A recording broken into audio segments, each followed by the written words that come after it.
inside and will accordingly do the functionality. And for that, multiplexers to switch this way or that way, somebody has to control that information. Controlling the muxing, controlling the reconfiguration, will be in a signature that is hidden or stored in the non-volatile memory. So non-volatile memory will be hiding the reconfiguration information. When you power on the chip, that information will travel to the memories, and each memory will be reconfiguring itself. Either it has repair or it doesn't have repair, but it will be sitting, the multiplexers of the columns or rows will be sitting in a way which is fault-free. So upon manufacturing, I will learn how to reconfigure it. I will run the test. I will decide what is the solution, and then I will store it in that non-volatile memory during manufacturing. Then it goes to the customer, it goes to the field, and each time you power on your telephone or your computer, the chip will receive that from the non-volatile box and will reconfigure itself to a fault-free structure.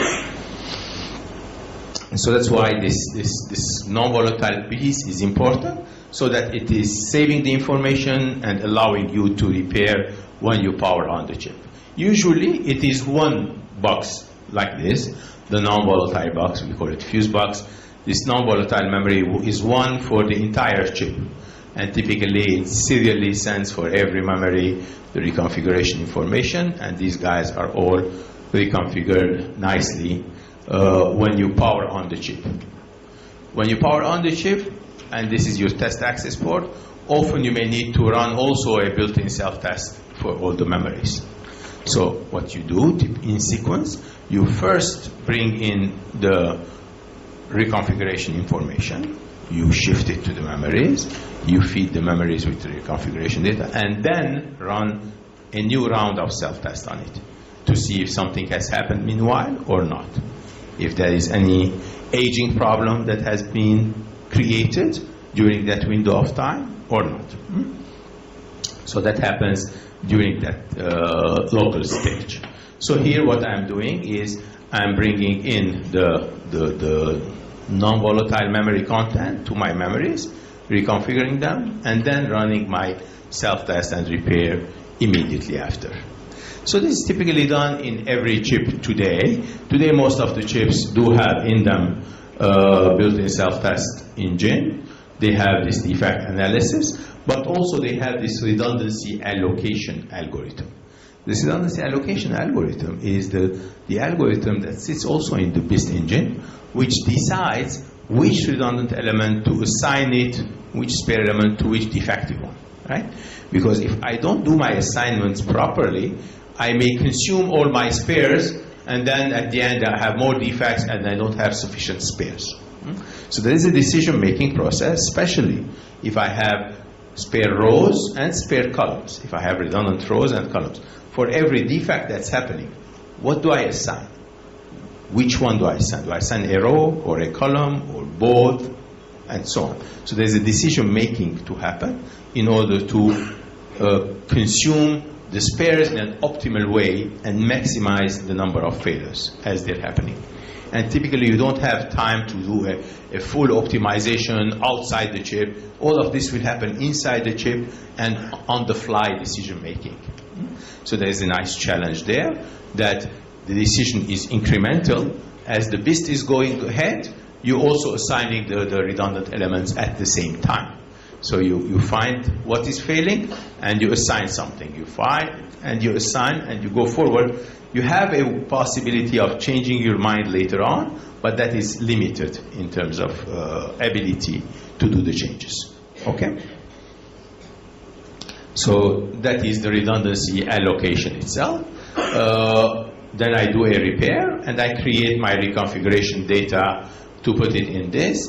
And at the end I do retesting as well to make sure that this reconfiguration data that I stored in manufacturing, this is still in manufacturing, I retest it to make sure that the chip is now accurate. It's running as fault-free without any problems. Questions?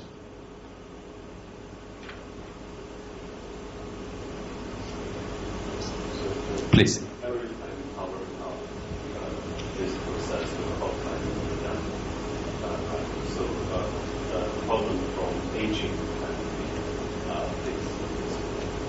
Absolutely, yes. So every column or row in a block is theoretically have to be replaced with That's correct, yes. So you must have multiplied some formation. Yes. Yes. Yeah. Usually there are different ways of building those multiplexes, the configuration infrastructure itself. So the first part of your question is if every time we power on the chip we need to do this. That is correct. So every time you power on the chip you do two things. One is you bring in the information from the non-volatile memory, therefore you configure all the memories with the existing stored information, right? And then next step is you run built-in self-test on it to find out if something has been there. And during that built-in self-test, you can also repair, because your repair engine is inside the chip. And then your redundancies have not all been used. Maybe few redundancies have been used. You have lots of available redundancies still on your chip. And therefore, you can utilize them at the same time. Therefore, you are doing your first, the reconfiguration, then built-in self-test with repair. And at the end of the built-in self-test and repair, you would have fixed aging-oriented problems that would have come. That's all good. Now, what is the ratio of redundancy versus memory cells? That's an important decision as well, which is done in the background, right? For a certain size of memories. Do you put 1 extra column, 2 extra columns, 5 columns, 10 columns? How many columns do I add? What should be the ratio of, in the car you have 4 tires and you have a fifth one, okay? It's 25%.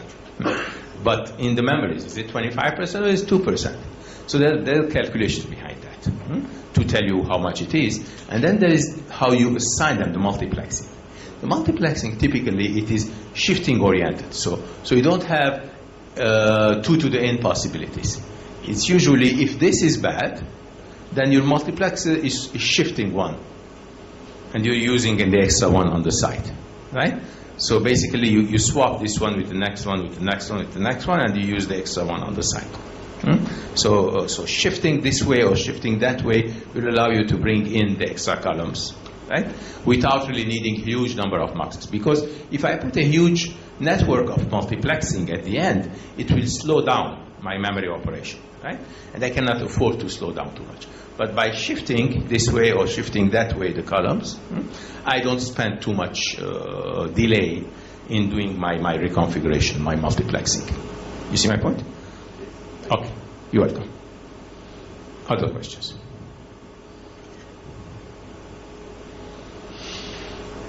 Okay, if there are no other questions, then we move on a little bit more. So here we're talking about those redundancies, those columns, rows, and so on, which can be different from each other. So there is optimization. One is, which type of redundancy do I use? Do I use rows or columns or both? Okay. What kind of algorithms I use for detection and allocation? What kind of redundancy allocation algorithms do I use? What kind of reconfiguration mechanism, that is the muxing and so on. So all of these individually have an impact on the outcome of the repair. How well my yield is, how much repair I can do, how many chips I can save, is a function of all of this. Is a function of the amount of redundancy, the reconfiguration itself, the repair methodology, and so on. They all have an impact. Let's look at them as well. So here you have rows and columns with this array. And those rows and columns, first of all, they can be local or global. They can be defect density oriented. They can be impacted by the segment area or by the process complexity itself. So if it's newer process node, it will be more complex. It's an older one, it will be simpler process complexity factor that I can put in. So this is to decide the type of redundancy that I would use for this memory. Then I have this redundancy allocation algorithm, which is an engine. So this engine is deciding which redundant element to assign to which defective element. So the matching to happen between defective bits and redundancies. For that, I need to know what failure history I have. I need to know the mapping, physical to logical. Also, I need to keep in mind how much redundancies or which redundancies I have used and which ones are available to me, right? So I need to continuously remember what I am consuming and what is left for me to play with, right? You have some set of spares. You look at what I've used, how can I do that? And in some cases, I may use 2 spares initially for a given defect. I may use a row and a column. Later on, I will decide which one to drop and which one to keep, depending on what comes next, right? If I see more bits on the same column happening, then I'll maintain the column, redundant column, and drop the redundant row.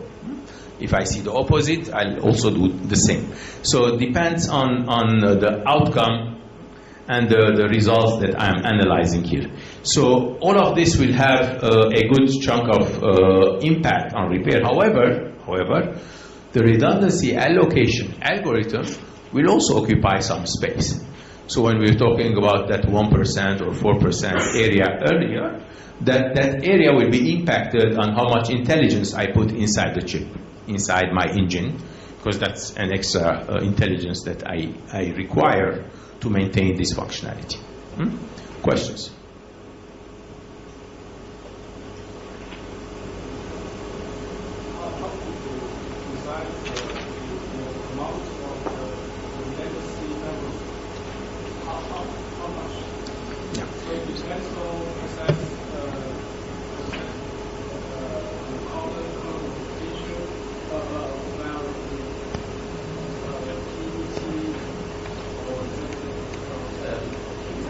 In fact, the probability of having defects can be calculated. So all this yield stuff is probabilistically analyzed. So you would know what is the probability of having a defect. It's a factor of your chip size, of your ratio between memory and logic, the node itself, and each foundry will have the defect density numbers. So there are formulas that calculate the probability of having a defect based on that. And then having that formula and looking at the memory that you selected. It's a wide memory, it's a tall memory, so it depends on what size and what shape of memory you are selecting. So if you take your memory size, shape, and that formula together, calculating the amount of redundancy is simply done. Right? So it is possible to do the calculation of how much spare you need if you know you have the knowledge of that process and of the memory. So you need to have knowledge about the memory configuration and about the process itself. Accordingly, the ratio of redundancy gets calculated. Right? It is common. Now, usually though, your memory IP provider does not give you total flexibility for you to choose how many redundant elements you will do. Typically, a memory compiler that your memory IP provider will provide you will have in it built in advance. For this size of memory, you will have 2 columns. For a bigger size of memory, you will have 4 columns. For this, so they have some standardized way on an average set of redundancies that your memory would have. So depending on the size of memory that you generate, it will automatically assume and create the redundant elements for you. Again, based on the process, based on the foundry knowledge and so on, but they factor in the amount of redundancies for a given configuration.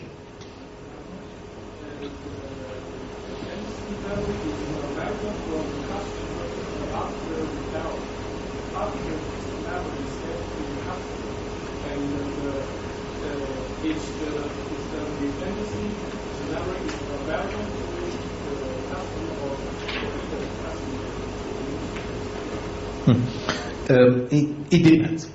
It depends on the chip provider. If they make it's not usually an option. It's usually either enabled or disabled.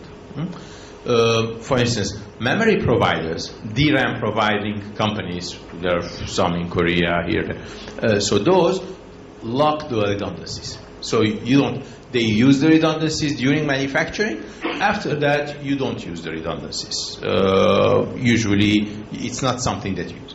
For SoCs, typically, again, it depends on cases, typically it is built into the system.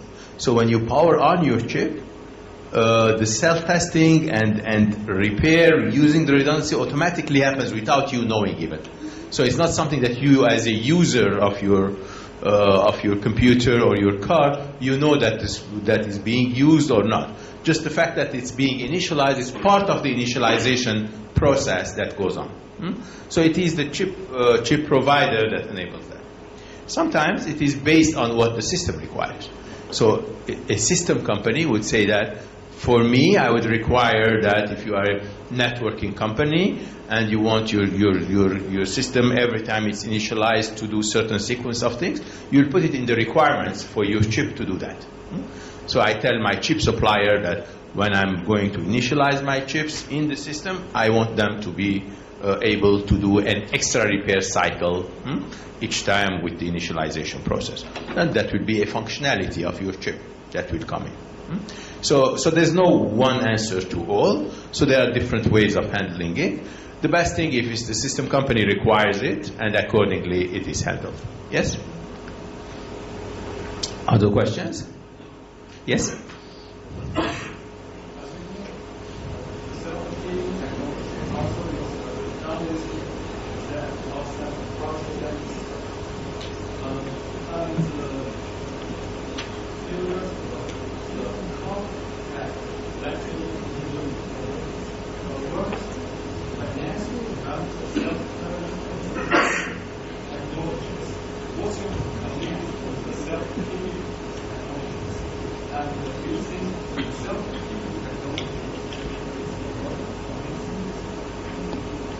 What we are talking about now, this repair aspect, for instance, for memories, is self-healing. So it's exactly what you're talking about, right? So self-healing can be done in many different ways. But one of the self-healing technologies is doing repair for memories. So, and this is not only promising, it's fact of life. For the past dozen years or more, we see self-repair in the memories being done in most of the SoCs. Given the size of SoCs, given the bit count and the number of memories, having redundancy and repair is fact of life today. So yes, self-healing is definitely there. Now, self-healing for logic is a different story.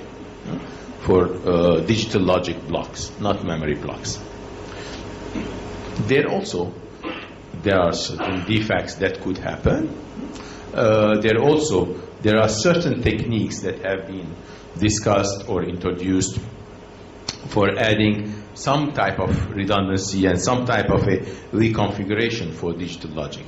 But that happens to be a little bit more expensive in terms of hardware, in terms of the ratio of increase of hardware versus what you get. One. Second, the density that you have in digital logic is not as much as you have with memories. As I was discussing earlier, the memories have twice more density than logic, and they have twice more probability of being defective compared to logic.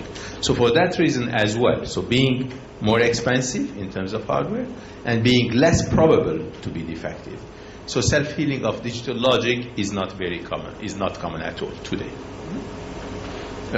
Only in very high-end computing cases where you need to have some extra redundancies and so on, they may put some extra functions, but not at the small level, usually at a larger level.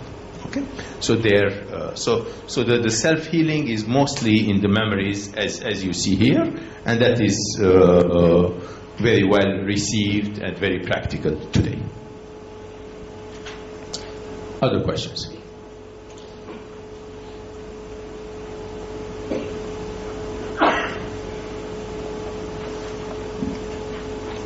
Yes, please. So for this redundancy allocation, we are actually using more area than we used for the original size of the S9 or memory block.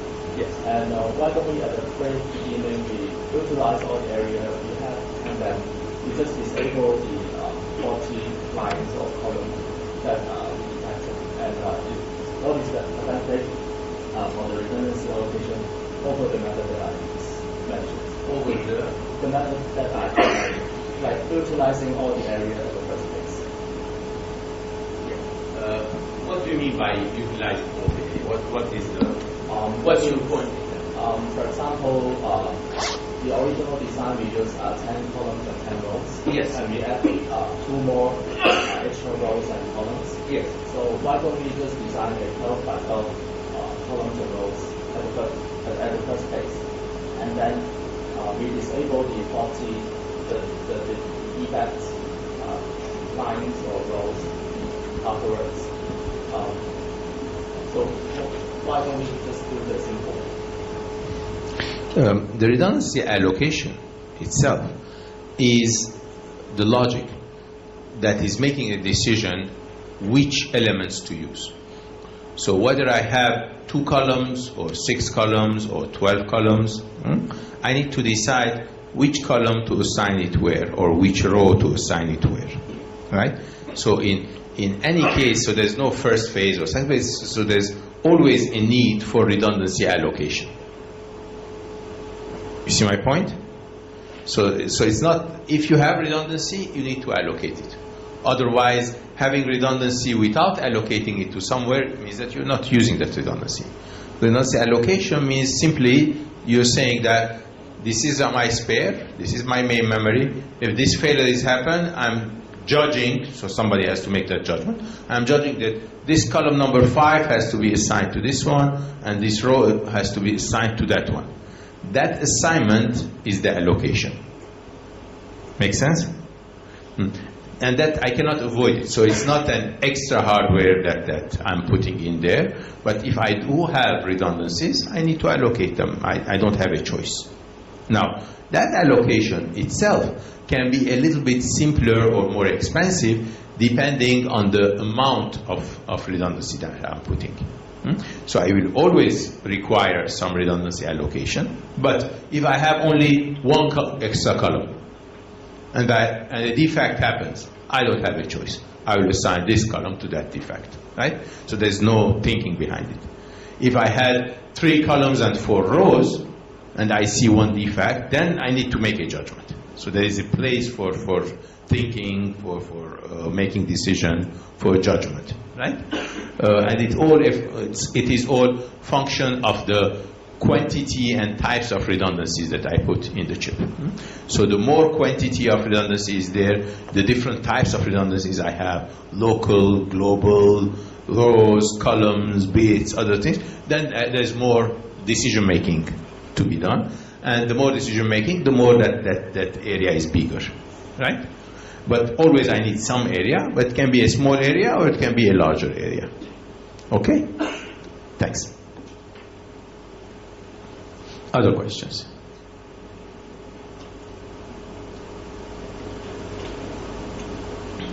No? Okay. Let's go further a little bit more. Okay, so this is the redundancy analysis rules of how we assign them, how we make the judgment, and how it performs. And dynamic spare is what is being done typically. There is an area, as we agreed, and there is an algorithm that we run. What's important is the coverage of that algorithm, that is the effectiveness of redundancy allocation. Now, if my redundancy allocation algorithm is not very effective, then I may not be able to repair in certain situations where there is defectivity, where I have enough redundancy, but it's not intelligent enough to do the assignments, right? So that's why there is a family of redundancy allocation algorithms. There are patents, there are papers, it's a research field by itself, where the target is to have 100% repair efficiency, meaning if there is enough redundancy, then the repair will happen. If there isn't enough redundancy, then will not. So the repair efficiency is an important component in all of this. And we'll see a little bit of that as we move forward. So the repair typically happens in the factory as hard repair, meaning I have my unrepaired chip, I run my redundancy allocation on it with the self-test, and at the end I repair it accordingly. Assuming I have enough redundancy, assuming my redundancy allocation algorithm has good efficiency, then my chip is repaired. So this is the simplest way of handling it. Now the next way is this one below. This one below is called cumulative repair. That is, I'm repairing not only in one point, but I'm repairing at multiple stages. Why? As you remember earlier, we have talked about the test, and we said that the test can be done in different corners, under different temperatures, voltages, frequencies, and so on. Now, why I'm doing it under different voltages and different temperatures? Because some failures will be detected there and not elsewhere. Now, if there are some failures under this corner, I need to repair them. Some other failures under a different corner, I would like to repair them as well. In order to maximize my yield, I would prefer to do repair under every single condition that I'm testing under. So if there is a test under a condition, there must be also a possibility for repair under that condition as well. So if I'm testing my chip for 5 different corners, I would rather have the repair associated with each one of these corners as well, but cumulatively. That is, I repair under the first condition, I have some repair signature at the end of that condition,